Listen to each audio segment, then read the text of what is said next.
Hello students, मैं हूं आपकी प्रिया मैम और आज हम क्लास 7th साइंस स्टार्ट करेंगे। क्लास 7th में हमने चैप्टर नंबर 2 स्टार्ट किया था जिसका नाम न्यूट्रिशन इन एनिमल्स है।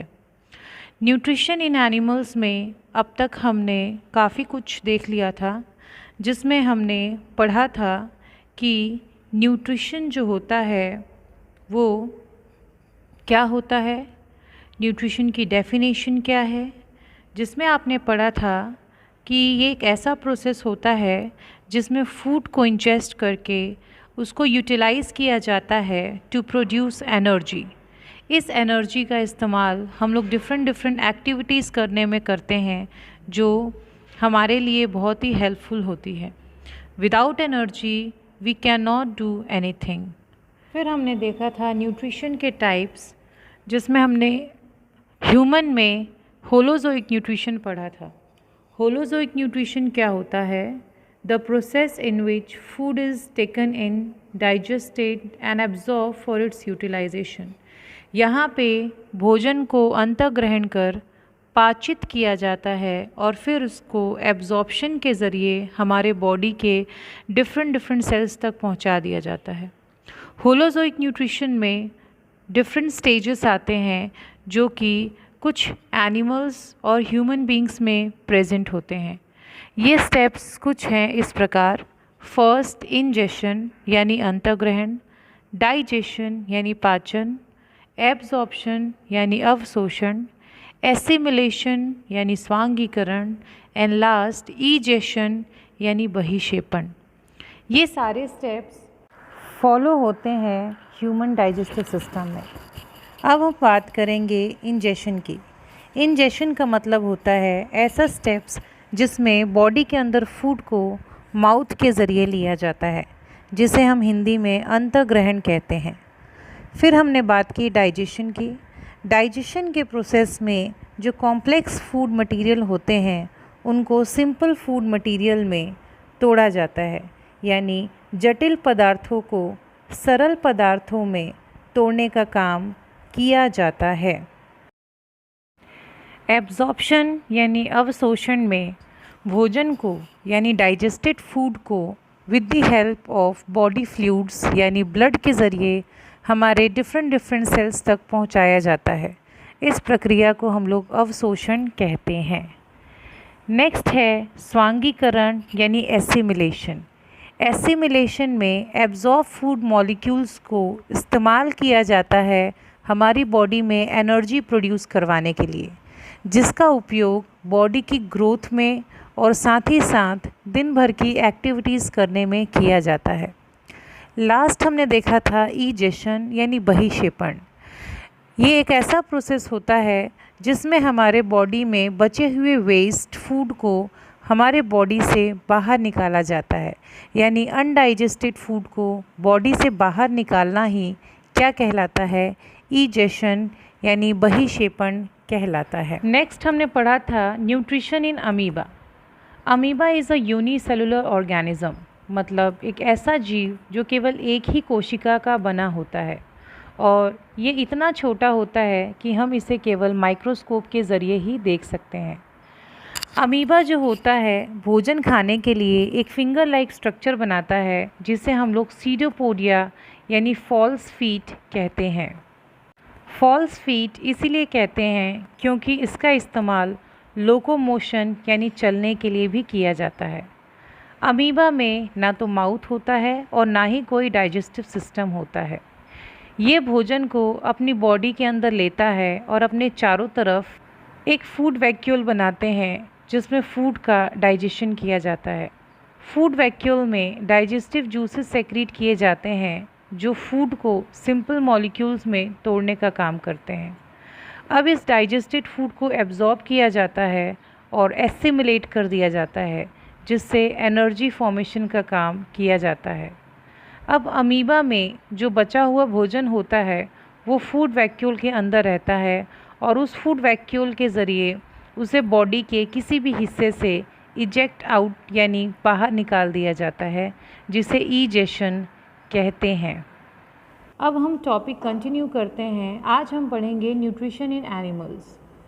न्यूट्रिशन इन एनिमल्स में हम ह्यूमन बींग्स के बारे में स्टडी करेंगे, जिसमें ह्यूमन बींग्स में फूड जो होता है वो माउथ के थ्रू इंजेस्ट किया जाता है।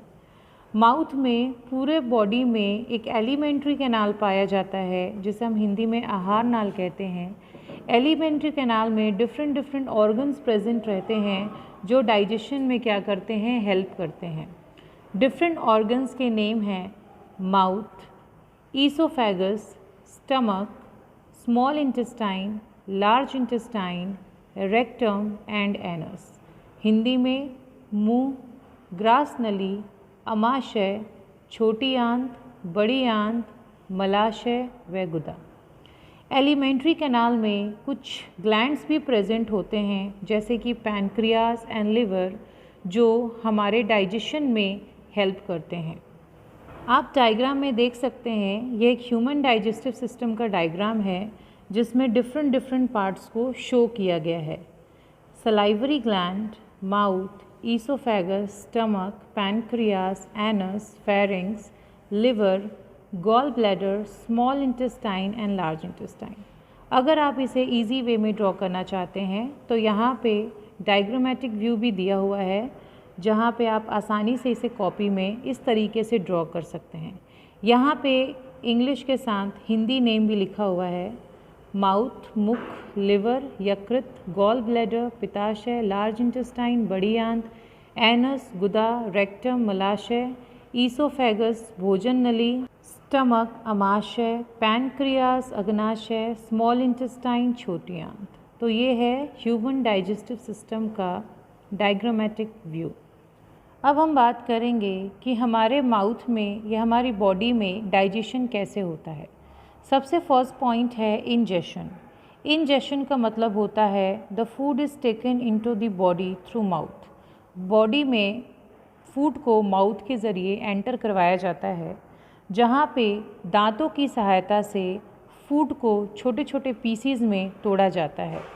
जनरली हमारे माउथ में 4 टाइप्स के टीथ प्रेजेंट होते हैं, जिसमें फर्स्ट है incisor, canine, pre molars and molars. Hindi में इनके नाम है कृंतक, रदनक, अग्रच्वर्णक और चवर्णक। ये टोटल नंबर्स भी इनके दिए हुए हैं साथ में। इंसीजर्स जो होते हैं वो टोटल 8 इन नंबर होते हैं, कैनाइन्स टोटल 4 होते हैं, प्री मोलर्स टोटल 8 होते हैं एंड मोलर्स टोटल 12 होते हैं। इसी तरीके से इनके फंक्शंस भी है। जनरली इंसीजर हमारे सामने वाले दांत होते हैं जो फूड को कट करने का काम करते हैं, यानी काटने का काम करते हैं। इसी तरीके से कैनाइन्स नुकीले होते हैं, शार्प होते हैं और ये भोजन को चीरने या फाड़ने का काम करते हैं। थर्ड जो प्री मोलर्स होते हैं, अग्रच्वर्णक एंड चवर्णक यानी मोलर्स जो होते हैं, ये दोनों ही भोजन को चबाने का कार्य करते हैं। तो ये इनके फंक्शंस हैं। अब आप डायग्राम में देख सकते हैं कि ये 4 टाइप्स के टीथ है, जिनका डायग्रामेटिक व्यू दिया हुआ है। इंसीजर हो गया, कैनाइन हो गया, प्री मोलर्स हो गए एंड मोलर्स हो गए। हमारे माउथ में टोटल 32 टीथ प्रेजेंट होते हैं। हमारे पूरे लाइफ टाइम में हमारे दांतों के 2 सेट्स प्रेजेंट होते हैं। पहला होता है टेम्पररी टीथ या मिल्क टीथ, जिसे हिंदी में अस्थायी दांत या दूध के दांत कहते हैं। टेम्पररी टीथ या मिल्क टीथ जो होता है, ये छोटे बच्चों में प्रेजेंट होता है, जो 20 इन नंबर्स होते हैं, मतलब दांतों की संख्या टोटल 20 होती है।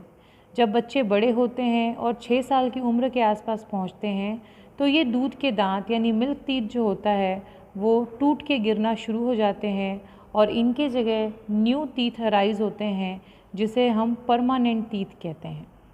परमानेंट टीथ की बात करें यानी स्थायी दांत की बात करें, तो ये टोटल 32 इन नंबर्स होते हैं। यानी हमारे ऊपरी और निचले जबड़े में देखें तो टोटल 16 यानी 16 दांत प्रेजेंट होते हैं। छोटे बच्चों में जो मोलर्स होते हैं वो टोटल 8 होते हैं। बाकी के जो 4 मोलर्स दांत होते हैं वो बाद में निकलते हैं, जो कि टोटल संख्या में 12 हो जाते हैं। इस तरीके से पूरे एडल्ट ह्यूमन बींग्स में टोटल 32 टीथ प्रेजेंट होते हैं। अब बोला गया है कि लास्ट में जो 4 टीथ निकलते हैं मोलर्स, उन्हें विजडम टीथ या अक्ल की दांत भी कहते हैं। ये टीथ जनरली 18 ईयर्स यानी 18 साल की उम्र के बाद ही निकलता है। नेक्स्ट हम बात करेंगे टूथ डिके यानी दांतों का सड़ना।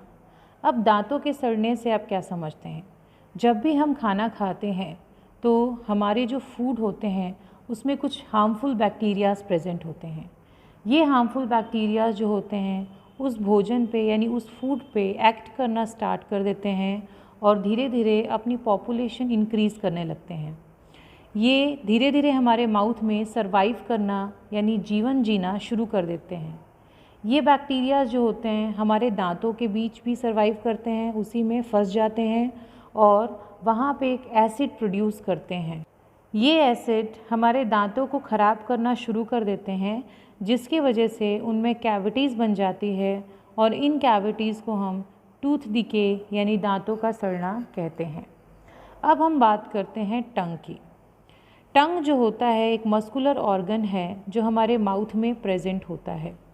ये टंग हमारे माउथ में फूड को हमारे सलाइवा यानी लार, जिसे नॉर्मल लैंग्वेज में आप थूक कहते हैं, उससे मिक्स करने में हेल्प करता है और साथ ही साथ फूड को स्वेलो यानी निगलने में भी क्या करता है, सहायता करता है।